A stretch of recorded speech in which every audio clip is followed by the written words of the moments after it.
హిందూ క్రిస్టియానిటీకి మాట్లాడడానికి అవకాశం ఒక హిందూనే ఇస్తున్నాడు. అసలు మత మార్పిడి ఎందుకు జరుగుతుందో చెప్తాను, వీడియో ఎండ్ వరకు చూడు. తక్కువ జాతి వలన అంటరాని వలన మనమే దొరకబడతాం.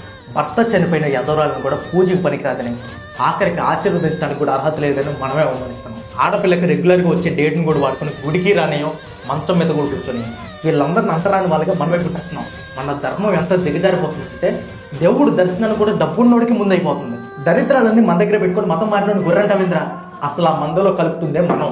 కానీ నువ్వు గమనిస్తే చర్చిలో అలా ఉండదు. డబ్బు ఉండడం ఉండదు, డబ్బు లేనడం ఉండదు. కనపడిన ప్రతి ఒక్కరు వందనాలు చెప్పుకుంటే రెస్పెక్ట్ఫుల్ గా మాట్లాడుకుంటారు. మన ధర్మం మనం తప్పు చేస్తే ఆ కర్మం మనమే అనుభవించాలని చెప్పింది. కానీ క్రైస్తవ మతం వాళ్ళు తప్పు చేస్తే ఏసే వాళ్ళ కోసం శిక్ష అనుభవించి వాళ్ళ పాపానికి విముక్తి కలిగిస్తాడని బైబుల్ చెప్తుంది. ఏ మతమైనా, ఏ బైబుల్ అయినా, ఖురాన్ అయినా, భగవద్గీత అయినా మంచి మార్గానికి నడవమని చెప్పింది. మన అతి తెలివితేటలతో ఆ మతాన్ని, ఈ దేవుడిని తిట్టుకుంటూ ఎన్నో తెలియని తప్పులు మనమే చేస్తాం.